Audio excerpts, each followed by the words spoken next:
Today at the New York Auto Show, Nissan pulled the covers off of the 2020 Nissan Versa. This was formerly the least expensive car in North America, but of course the Mirage has now taken that title. But this is still one of the least expensive cars to own and operate in America.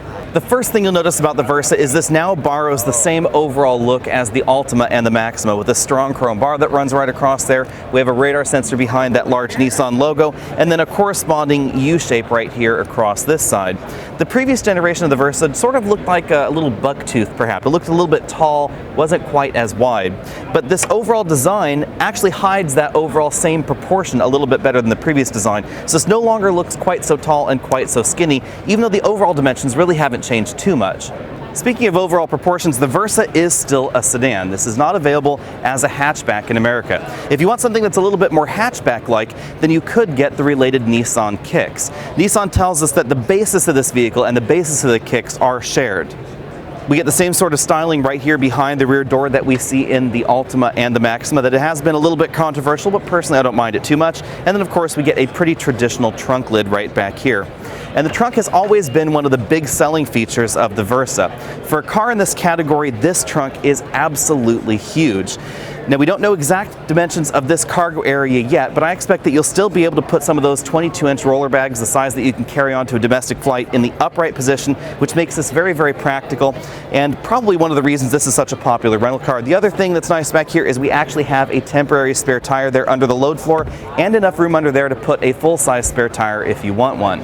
Under the hood, we find the same 4-cylinder 1.6-liter engine that we see in the Nissan Kicks. It produces 122 horsepower, which is pretty average for this category. It's a little bit more than you'll find in the Yaris, which is a close competitor.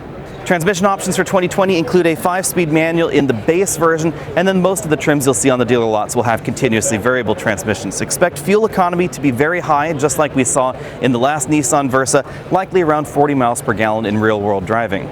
Overall cost of operation has long been one of the Versa's claims to fame, as has been a relatively comfortable driver's seat for this category. This is still a subcompact car, but we actually have a driver's seat that appears to be just about as comfortable as the previous Versa.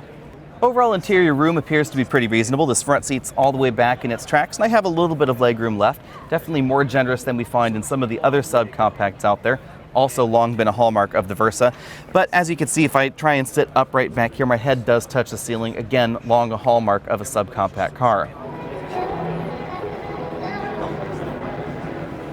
The interior definitely borrows from the Kicks and a lot of Nissan's other products. So we have a partial LCD instrument cluster over here on the driver's side, their D-shaped steering wheel with the flat bottom right there. It's a very attractive steering wheel design.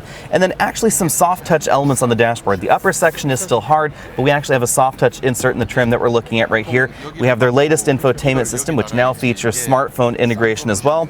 Single zone automatic climate control is available, as are heated front seats. We have some nice luxury touches here, even in a very inexpensive vehicle. The USB ports right there, and a pretty traditional console shifter.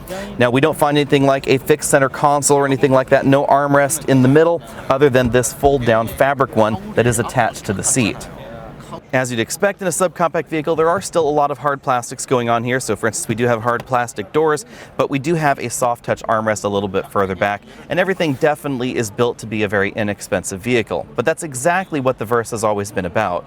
As usual, there are a lot of things that we don't know about the 2020 Versa just yet. We don't know exactly how much this is going to cost, although we expect that it's probably going to stick pretty close to the 2018 and 2019 Versa in terms of overall price tag.